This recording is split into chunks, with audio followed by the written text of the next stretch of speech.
परम पुरुष गुरुदेव जी, जय गुरुदेव नाम। अलख यगम के पार में स्वामी तुम्हें प्रणाम। कोटि कोटि करूं वंदना, अरखर प्रणाम। चरण कमल बिसरू नहीं, जय गुरुदेव नाम। परम पूज्य स्वामी जी महाराज के चरणों में कोट कोट प्रणाम। आप सभी प्रेमी भाई बंधुओं सबको सादर जय गुरु। आज का इस सत्संग है राजा जयमेजय ने नागों का यज्ञ क्यों करवाया, सर्पों का यज्ञ क्यों करवाया। देखो, ये महाभारत काल से जुड़ी ये घटना है।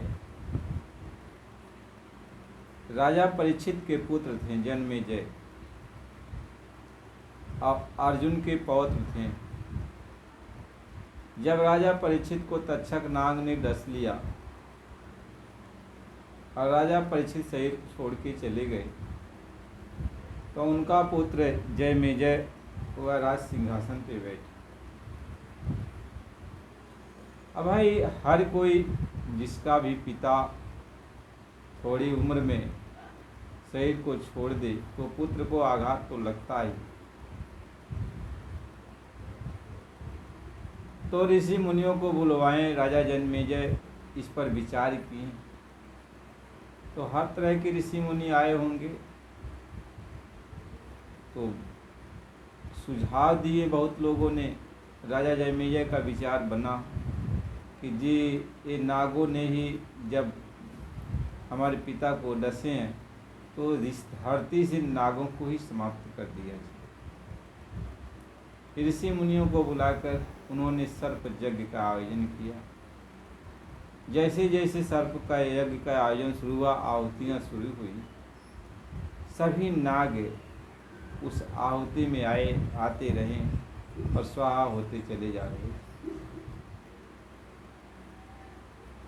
ऐसे जब नागों का बहुत ज़्यादा सफाया हो गया और यज्ञ बंद नहीं हुआ, तो कोई ऋषि, जिनको बहुत लोग आस्तिक ऋषि कहते हैं या कौन से ऋषि थे, उन्होंने आके यज्ञ को रोका। तभी से नागों की पूजा की जाती है, नाग देवता को मनाया जाता है, नाग पंचमी का त्यौहार मनाया जाता है। इसके पीछे यह भी एक कारण बनता है।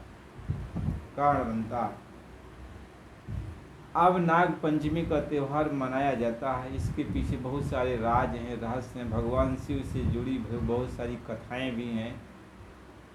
देखो, ये अपना भारत देश धर्म कर्म का देश है, आस्था का देश है, भगवान के प्रति श्रद्धा का देश है। हम अपने पूर्वजों को, अपने जो है बड़े बुजुर्गों का, अपने मनीषियों का, अपने धर्म ग्रंथों का हम सम्मान करते हैं। और यह देश ही है सम्मान करने वाला, सबका सम्मान करता है। भारत देश ऐसा एक देश है जो सभी मुल्कों का सम्मान करता है, सभी को आदर देता है। और यहाँ की संस्कृति ऐसी है कि सबको, जो भी भारत देश में आ गया, हमारे यहाँ की ऐसी संस्कृति है, हमारे यहाँ का ऐसा जो है आचार विचार है कि सबको सुकून शांति मिलती है। हम सभी लोग इस भारत देश में एक दूसरे की कदर करते हैं, इज्जत करते हैं, एक दूसरे के धर्म कर्म को उस पर जो है सम्मान करते हैं, इज्जत करते हैं। हम लोग विरोध किसी का नहीं करते। सारे धर्म कर्म के लोग आपस में यहाँ पे आके खुशहाली मना सकते हैं, मनाते भी हैं। ये पूजा पद्धति से क्या होता है, जब हम कोई धर्म कर्म, तीज त्योहार, पूजा पाठ करते हैं तो अपने अंदर एक प्रसन्नता आती है, अपने अंदर एक अच्छी भावना पैदा होती है, हमारे अंदर श्रद्धा जागती है कि इस पूजा को करने से हमारे बहुत सारे पाप ताप समाप्त हो जाएंगे और फिर हम अच्छे काम को करेंगे। तो जब श्रद्धा जागती है उसी के अनुसार हमारी भक्ति, हमारे अंदर सच्ची भावनाएं पैदा होती हैं। हम सच्ची भावना के साथ, सच्ची श्रद्धा के साथ पूजा पद्धति में लगते हैं तो हमारा देखे देखे हमारे बाल बच्चे, हमारे और सारे जो लोग हैं उसका अनुकरण करते हैं, तो धर्म कर्म चलता रहता है, सुकून शांति रहती है, सुमति रहती है। आपस में हम लोग मिलजुल कर एक दूसरे का दुख दर्द बांटते रहते हैं, एक दूसरे की बात को सुनते और समझते रहते हैं। तो जहाँ एक दूसरे की आदमी बात को सुनेगा, समझेगा, उसकी मदद करेगा, तो वहाँ तो सुख शांति अपने आप आएगी, लक्ष्मी अपने आप आएंगी। महात्मा ये समझाते हैं। इसीलिए हम सब लोग कोई भी तीज त्यौहार आता है तो खुशहालियाँ मनाते हैं। साल में एक बार कोई भी त्यौहार जरूर आता है। कभी ईद का त्यौहार आ गया, कभी बकरीद का त्यौहार आ गया, कभी हमारे जो है महाशिवरात्रि का त्यौहार आ गया, होली का त्यौहार आ गया, रक्षाबंधन का त्यौहार आ गया, पंचमी का त्यौहार आ गया, कन्हैया का जन्मदिन आ गया, भगवान राम का जन्मदिन आ गया, बुद्ध का आ गया, भगवान महात्मा बुद्ध का, ऐसे सभी, रविदास जी का आ गया, कबीर साहब जी का आ गया, गुरु नानक साहब जी का आ गया। ये सभी पवित्र त्यौहार हैं। इसमें हम उनकी याद करते हैं और हमारे अंदर एक प्रेरणा आती है, हमारे अंदर अच्छी भावना बनती है, हमारी जो दुर्भावनाएं हैं वो बदल जाती हैं। दुर्गा जी का नवरात्रि का आ गया त्यौहार, और उस समय हम लोग ये सोचते हैं कि जो भी राजसी प्रवृत्तियाँ हैं उसका दमन कर दिया जाए। दीपावली का त्यौहार आ जाता है।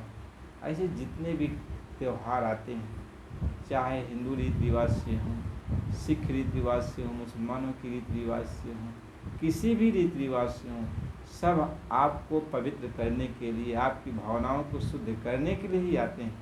बस हमारी भावनाएं यदि पवित्र हों, शुद्ध हों, तो कोई तीज त्यौहार हमें गलत रास्ते पर नहीं ले जाता है। हमारे विचार जो गलत रहते हैं वो बदल जाते हैं, सही हो जाते हैं। इसलिए हम कोई भी तीज त्यौहार को हम मनाते हैं, हम इज्जत करते हैं, सम्मान करते हैं। हमारे बाल बच्चे जो होते हैं उस त्यौहार को मनाने के लिए पहले से ही कपड़ा पहनते हैं, जो मतलब नया नया कपड़ा, नई नई चीज़ें खरीदते हैं, नए नए खिलौने खरीदते हैं, उनको खुशहालियाँ होती हैं। कोई भी मेला का त्यौहार आ गया, महाशिवरात्रि का तेरस आ गया, त्यौहार आ गया, तो लोग कितना खुशहाल होते हैं। ऐसे हर मजहब के ये सभी त्यौहार, सभी लोग खुशहाल होते हैं। तो जब चारों तरफ से खुशहाली रहती है तो जो हमारे अंदर दुर्भावनाएं होती हैं समाप्त हो जाती हैं, तो सब मिलजुल के रहते हैं। इसलिए भारतीय संस्कृति की महिमा चारों तरफ गाई जाती है, भारत देश की महिमा चारों तरफ गाई जाती है। भारत एक ऐसी भूमि है, कर्म भूमि, जो सबको शिक्षा दीक्षा देती है, सबको सही मार्ग पर चलने के लिए प्रेरणा देती है। हमारे यहाँ धर्म कर्म का जो है हमेशा बोलबाला रहता है, धर्म कर्म का पसारा आगे बढ़ता जाता है। धर्म कर्म से हम लोग एक दूसरे को मानते हैं, समझते हैं। धर्म तो ये कहता है कि ये अपने पिता हैं, ये अपने माता हैं, ये अपने भाई हैं, ये अपने बंधु, ये अपने सगे संबंधी हैं, यार दोस्त हैं, हमारे पूर्वज, हमारे धर्म ही तो है। यदि धर्म ही खत्म हो जाए तो हमने माँ को चीन्हे, न बाप को चीन्हे, न भाई बंधुओं को चीन्हे, न सगे संबंधियों को चीन्हे। बस आज जब किसी को हम पहचान ही नहीं सकते, किसी के प्रति हमारा कोई भावना ही नहीं रह जाएगा, तो फिर इज्जत खत्म हो जाती है। सब कुछ, हर चीज़ अपनी अपनी जगह पर होता है। बहुत लोग ये कहते हैं कि हमारे पास पैसे कौड़ी रहेंगे तो सब कोई हमको पूछेगा। देखो, पैसा भी बहुत ज़रूरी है, धन दौलत भी बहुत ज़रूरी है।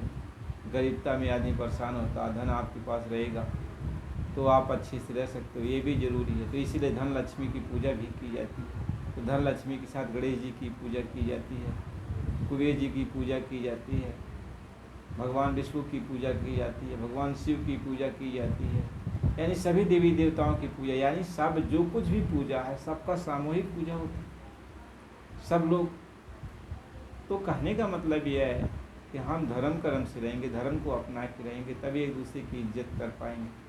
हमारे पास यदि कुछ नहीं है, धर्म कर्म से रह रहे हैं, सबके अंदर सदा भाव जगह है, अगला आदमी के पास यदि कुछ है तो कहेगा भैया ये तो हमारा ही अपना ही तो है, कहीं क्यों परेशान है, हमारे देखते हुए मदद कर दी, आप भी खुशहाल हो जाओ। कहेगा भैया तुम भी त्यौहार मना लो, तुम भी अपनी जो है खुशहाली जाहिर करो। इसलिए प्रेमियों, भाई बहनों, हर तीज त्यौहार में, जो भी त्यौहार होता है, हम लोगों को शरीक रहना चाहिए, उस त्यौहार में खुशहाली मनाना चाहिए और दिल से खुशहाली मनाना चाहिए। हमारे दिल के अंदर जो दुर्भावनाएं हैं वो निकल जाए, अच्छी भावनाएं पैदा हो जाए।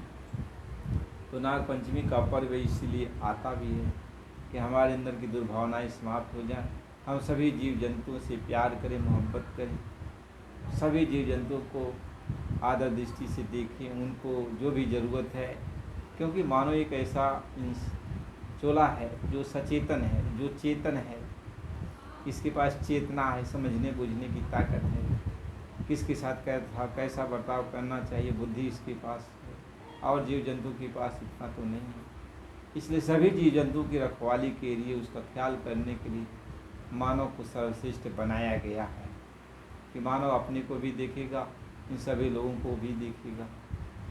मानव, इसलिए मानव को भगवान की तरफ, भगवान की तरह उनकी श्रेणी में रखा गया कि नर और नारायण, यानी नारायण तो नारायण है ही है, लेकिन नर भी नारायण की तरह काम करता है। नर भी अपनी बुद्धि से, विचार से लोगों की देखभाल करता है, नर भी नारायण की तरह ही काम कर लेता है, इसलिए नर रूप में वह नारायण है। नारायण तो नारायण है ही है। इसलिए प्रेमी भाई बहनों, भक्ति का मार्ग अपनाना चाहिए, किसी का विरोध नहीं करना चाहिए, किसी धर्म ग्रंथ की आलोचना नहीं करना चाहिए, किसी धर्म मजहब की बुराई नहीं करना चाहिए, बस हम सबकी खैर मनाएं। कबीरा खड़ा बाजार में, सबकी मनावे खैर, ना काहू से दोस्ती ना काहू से बैर। दोस्ती होगी तो दूसरे के साथ दुश्मनी भी होगा, तो दुश्मनी होगी तो किसी के साथ दोस्ती भी होगी। तो कहता है कभी साहब जी महाराज, ना मैं किसी से दोस्ती रखता हूँ ना दुश्मनी रखता हूँ, सबकी खैर मनाता हूँ। जिसको जो भी उचित चीज़ मिलना होता है, हम उसको मालिक से प्रार्थना करते हैं, मालिक इनको ये चीज़ दे दो, ये भी आराम से खुशहाली से रहें। यहाँ कोई गैर नहीं, सब अपने हैं, सब अपने, सबके लिए हम सोचते हैं, विचार करते हैं। महात्मा संत महापुरुष जितने भी आए, सबके लिए तो आए। दधीश जी आखिर सबके हित के लिए तो अपनी सारी शरीर को जो है देवी देवताओं को दे दिया, सारी हड्डियों को दान में दे दिया। आखिर उन्हीं की हड्डियों से, दधीश जी की हड्डियों से वज्र बना, त्रिशूल बना, चक्र सुदर्शन बना। आखिर उन्हीं की हड्डियों से सारे अस्त्र शस्त्र बने, जो बड़े बड़े राष्ट्रों का संहार किया। तो बड़े बड़े आए हमारे यहाँ मनीष, हमारे यहाँ जो तपस्वी, इस धर्म कर्म भूमि पर, भारत भूमि पर, और लोगों ने एक ऐसा उदाहरण पेश। तो जितना जीव चल पाता है उनके मार्गदर्शन में चल पाता है। यह चलना सबको चाहिए जितना चल पाए। प्रेमी भाई बहनों, इसलिए सत्संग की ज़रूरत पड़ती है। सत्संग सुनना चाहिए, समझना चाहिए, बूझना चाहिए। सत्संग आप सुनोगे, समझोगे, बूझोगे तो पहली बात है कि एक दूसरे का सम्मान करोगे, इज्जत करोगे, एक दूसरे की बात को सुनोगे, समझोगे। जब बात सुनने समझने लायक आप हो जाओगे, हाँ बात हमको सुनना चाहिए, समझना चाहिए, तो फिर बात इसी में जो है आपको अपने मालिक से मिलने के लिए कोई रास्ता तो मिल जाएगा। जब हम किसी की बात को ही नहीं सुनेंगे, किसी की बात को ही नहीं समझेंगे, तो फिर कौन समझाएगा, कौन बुझाएगा। आप कहोगे नहीं मैं सब कुछ जानता हूँ। इसलिए प्रेमियों, एक दूसरे की बात को पहले सुनना सीखो, एक दूसरे की कदर करना सीखो। कोई आपके घर पे आए उसका सम्मान करना सीखो। महात्मा इस बात को समझाते, इसीलिए कोई भी आए कभी उससे कपट बर्ताव मत करो, कपट बर्ताव मत करो। जय